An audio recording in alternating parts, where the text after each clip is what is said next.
Hi, good morning, Miss. I'm Santhia from DEC, from IPO branch. Okay, today we are going to present our final project 2 for the introduction. Music is a powerful way to connect it with the children and the traditional value and history of the different culture, such as the Chinese, Malays, Indian, and then introduction for the children to Chinese traditional, because our team is Chinese. And then the Chinese traditional music, each opportunity to explore. Children can explore with their Chinese traditional, and they engage with the melodies, unique instrument, and then the symbolic of the meaningful, the Chinese symbolic of the meaningful. And then the Chinese musical can inspire the curiosity and then the creativity each child and appreciate for the culture. Okay, therefore the Chinese traditional music is a deeply rooted the history of the philosophy and then reflect to natural world harmony balancing of the drawing inspiring for the Buddha's historical Buddha's belief and the historical. And then for instrument melodies and rhythm are carefully to designed and then to the emotional and tell the story, making the both meaningful and then the education for the children. For the by interaction young learner, this musical traditional they can develop the understanding the culture of the importance of the musical celebration of the daily life. Okay, the second is we are create the 3 lesson plan. The first one is the DIY Chinese lesson. Because our team is Chinese, and then the title was let's create the Chinese lesson. The focus is the fine motor skill, and then the sensory exploration and the imagination and creativity in this activity. And then the prior knowledge, children can learning the base learning of the recycled things such as the materials and creativity, because these are materials we are using the different of the kind of the color paper, and then the using the scissor for the cutting. And then the objective of this lesson plan was children can explain the signification of the lessons in Chinese culture, particularly during the festival like Chinese New Year. And the student can learn how to cut the paper, cut the color paper, and the scissors and the graphic tools, cut the assembly of the paper lesson. And the student will decorate their lesson using the color as a pattern and their own choice. And then the the second lesson plan was it's graphing the Japanese fan and then the Chinese drum. Okay, for this title, let's graphing the Japanese fan. And then real knowledge from this activity, children can learn based on the use recycle things, materials and creativity. And from the objective in this lesson plan, children can able to explain the importance of the fan of Japanese culture, the instrument, and music, traditional ceremonies, performance and daily life. And the student can cutting the scissor, using the glue, the decoration of the plate of the drum, fan, the Japanese fan. And then the student will explore with the concept of the using recycled craft, because in this lesson plan, the second lesson I just using 2 types of the materials. One of the is a fan, another one is the you can listen the sound of the this drum. And then this one is the Japanese Chinese drum, usually they are using like that. And then I'm just using the recycled material. It's full of the plate, the paper plate, and then I just decorate with the colorful sticker, and then the tali, and then the money using. And then the for the holding full of the things is that one just I'm using the wooden for listen the drum of the sound. Okay, this for the second lesson plan. My name is Elisa and I'm from branch IPO, DEC. So for my lesson plan, this is the 3rd lesson plan. Okay, my class name is 5 Roses, and also there are 10 students in that class. Okay, what are the activities that we do is creating a handprint dragon, and then the theme is Chinese culture. The title is Dragon Fire. And then for the learning objective, the first one is where children they learn to make dragon and they recognize Chinese dragon dance songs and other Chinese songs. That's the second objective. The last one is children will get to know the meaning of dragon dance in Chinese culture. So for induction set, teacher will greet the students and then introduce the topic of the day, which is about Chinese culture, and then teacher will let children to listen Chinese song and then together with the dragon dance performance, so that children will get a basic knowledge on how the dragon dance actually looks like. And then for step 1, it's for 3 minutes. Teacher will show a tutorial video to children on the activity. Then teacher will hand over the materials to children. So I will provide these materials to children like one by one for them to make this dragon, so that they can explore the materials first. And then for the step 2 is where children will do hands-on activities together, and each child have to do this dragon. It can be more longer than this also. And then the step 2 is for 20 minutes. Children will share the materials and they will do this dragon. And then teacher will also guide the students to make these materials. After that, they can decorate the dragon according to their creativity like this. And then after finishing, teacher will turn on the dragon dance music, and then children will make this dragon dance like this. If it's more longer, then it will be more nicer. So this is the dragon dance song. Teacher will play the dragon dance song together with these materials. Conclusion is only for 2 minutes. This is where the reflection starts, and then question and answer session will start. So teacher will recall the activity and ask students some questions, and students also can ask some questions to teacher, where teacher will answer on Chinese culture and about this dragon. Then teacher will invite around at least 3 to 4 students to come in front and talk about what they have learned and what they get to know about Chinese culture. Like each one of them have to give one.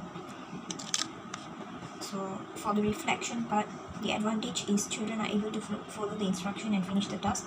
The disadvantage is some students are not able to finish the task in given time. Improvement, teacher should increase the timing of task a bit more. This is also a part of the video that I've did about Chinese culture, where it represents the dragon, which represents the dragon dance. So children get to make this type of arts and craft by their own with this dragon dance theme with used materials. So I've used this plastic spoon, and then I broke it, and then so children can hold it and then make that dragon dance. So and then draw a dragon on their own creativity, and then can decorate on this. So for the conclusion for management project 2, the culture and tradition of Chinese that we have performed through video and also through our lesson plan, where we get to teach children about tradition and culture of Chinese, okay, and also their performance and their dance movements. So for the conclusion, parents are the first supporters and those who need to encourage children to involve in different types of cultural activities that is being conducted in schools and also in malls and other places, where so parents are the main focus first. Okay, so parents should encourage children to join in other cultural and tradition of Chinese. Okay, so they also as a Malaysian, where we are together with many races and many cultures and traditions, every parents should teach children on different types of cultures and how they are conducted, and how children are supposed to respect other cultures and traditions and also other races. So this is the first step for parents to take charge of to educate children on moral values on culture and traditions. Okay, then secondly, parents should encourage and educate children on different types of cultures in Malaysia. Okay, so as I told before, parents they will have friends and co-workers in their working place, and even in their what the neighborhood may be Indian or Chinese or Malay.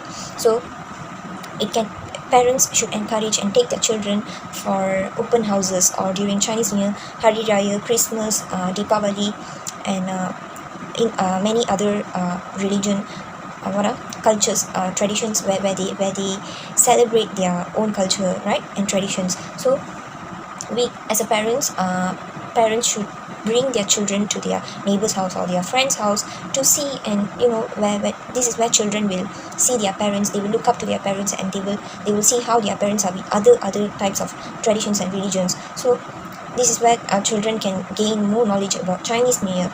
Our topic is about Chinese New Year, so I'll talk more on Chinese New Year, Chinese traditions. So where children get to specifically enjoy and get to know Chinese culture and traditions, what they are doing in the house, how the open houses is, what are the foods that they will eat. Also, using chopstick is a Chinese tradition also, where children get to learn to how to use chopstick. Okay, next. Also, parents, they should bring children to show dragon dance and lantern festivals.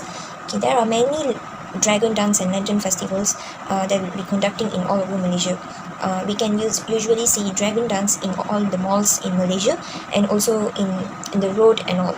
So they will do dragon dance where children get to see the dragon dance. So parents are the one who should take children to see the dragon dance and how is it happening, and about the orange, where the dragon dance people, they will give orange to the children. So children get to experience all these, but parents are the main focus. Again, parents are the main focus, that we should be encouraging children on other traditions and cultures to get them the general knowledge, the basic knowledge on other cultures and traditions, so they can respect in the future on other races. And then as teachers can educate the moral values of each cultures. Okay, how? When children come to school, when they go to kindergarten or nursery, teachers should start to educate and the moral values of each cultures. Okay, for example, as Chinese culture, teachers should input the skills of Chinese traditions in children. For example, bowing down while saying thank you is a Chinese tradition, and also nodding their head for thank you is also a Chinese tradition, where it shows a respect on how Chinese people's traditions. Okay, it's a respect on saying thank you and bowing down while saying thank you. So it shows respect. So children should know that also. And then teachers should teach children to use chopstick as a class lesson, where children can learn to use chopstick to eat fish ball and then noodles. And then also teachers should teach children the meaning of the traditional fan, which represents elegance, grace, and practicality. The traditional Chinese fan, which represents elegance, grace, and practicality, which has been used for so many years, generation by generation, as a culture of their Chinese traditions. Okay, so this fan is normally used while dancing and while during Chinese New Year, where they will just take the fan, and it's like an accessory, one of the accessory of their outfit or something, which represents their culture. And meaning of government. As governments, the government should also conduct activities like traditional activities, where it involves all kind of people, all kind of races, and where they can conduct a big traditional activities, where parents, teachers, and other communities and parties, and also mainly kids and other ages people, like from 1 year old to maybe 12 years old or 18-year-old, where they can join and experience other people's traditions and cultures, where they get to find new friends, maybe a Indian friend, maybe they can find a Chinese friend. They can get to know about their races while they are talking, while they communicate. They get to share many things about their traditions and cultures, and about what's happening in their tradition and cultures. So I think as a government, they also should be responsible on making the other races and cultures to come together, to join together, and be as a Satu Malaysia, which represents other cultures also. So that's all from me. Thank you. So for the dance that we did, me and my team member Santhia, we did, it's about it's the reflection of Chinese culture and their movements of dance. Each culture has different kind of movements of dance, where they for Chinese, they will use mostly the fan, the traditional fan, and we also use the drum to make some music instruments to play on, because normally during Chinese dragon dance they will use a drum to make music. So for this we used a handmade drum, so where children can make their own music and then dance while they are playing for the beat. So that's the reflection. So it's about multitasking also, because they get to hold the drum and then they have to like make movements and then like follow the song. Okay, for the reflection, this lesson is to promote the hands-on creativity and motor skill, fine motor, the gross motors, and then introduce with different of the culture, the Chinese culture. Absorb this activity, children can ability to follow the instruction, and then the using the safety tools, and then they can elevate the creativity effort to put their decoration, the Latin, the Japanese fan or charm. And then the teacher can encourage each and every student, and then they can sharing their reflection, how to do the instruction step by step, and then they can ability to their learning experience in this activity or performance. And then this activity or performance is full of the hands-on creativity, each and every style child, and then they follow instruction. It's a safety way, and then the decoration was a teacher will be encourage each and every student, and the student ability to their learning experience in this activity.